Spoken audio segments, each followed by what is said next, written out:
We are trained to look for psychopaths in the wrong places. We expect them to be hiding in dark alleys, wearing masks, or filling the cells of maximum security prisons. But the data reveals a far more chilling reality. If you want to find a true psychopath, you shouldn't look in the prison yard. You should look in the corner office on the 40th floor. Statistically, about 1 in 100 people meets the clinical criteria for psychopathy. But when you look at the upper echelons of corporate leadership, that number spikes to 1 in 5. That is not an accident. It is because the modern corporate hierarchy is a perfectly engineered incubator for a specific physical hardware anomaly. To understand the corporate psychopath, we have to look past the charming smile and the impeccable resume and look directly at the physical structures inside their skull.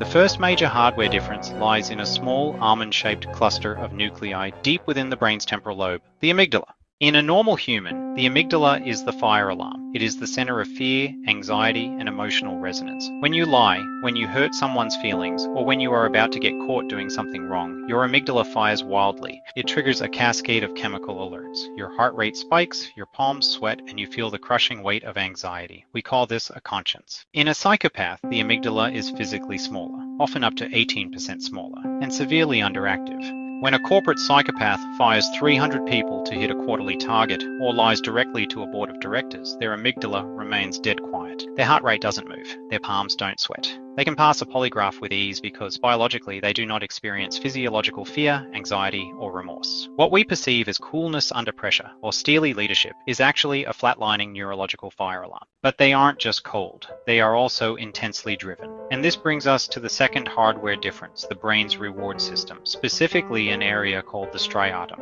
Research shows that psychopaths possess a hyperreactive dopamine reward system. When they see a reward, whether it is money, power, status, or the thrill of winning, their brain floods the striatum with dopamine. This creates a dangerous cognitive cocktail. Normal people are kept in check by a balance of systems. The drive for reward is mediated by the fear of consequences and the pain of empathy. However, in the psychopath, the accelerator is pressed completely to the floor and the brakes have been cut. They are hyper-driven to win, utterly unhindered by the social friction of guilt or shame. How does this translate to the workplace? In my research into workplace psychopathy, I have observed a recurring pattern of behavior. Psychopaths do not build value. They exploit systems. Because they have a highly functioning prefrontal cortex, they possess what psychologists call cognitive empathy. They don't feel your pain, but they can read your pain with absolute mathematical precision. They can look at an office ecosystem and instantly map the power structures, identify the vulnerable targets, and figure out exactly what people want to hear. They use charm, gaslighting, and strategic manipulation to mimic leadership. In the early stages of their career, they look like superstars. They are seen as disruptors, decisive go-getters, or tough bosses who get results. But behind them lies a trail of ruined careers, fractured teams, and toxic cultures. They climb the corporate ladder by taking credit for the work of others, while shifting the blame for their own failures onto the very people they are exploiting.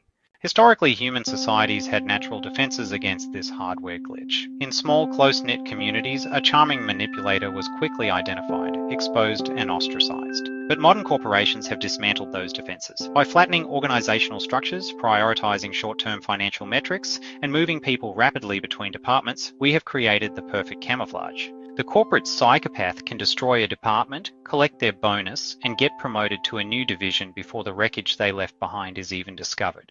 We are treating a systemic hardware crisis as a series of isolated HR incidents. If we want to protect our businesses, our mental health, and our communities, we have to stop falling for the charm.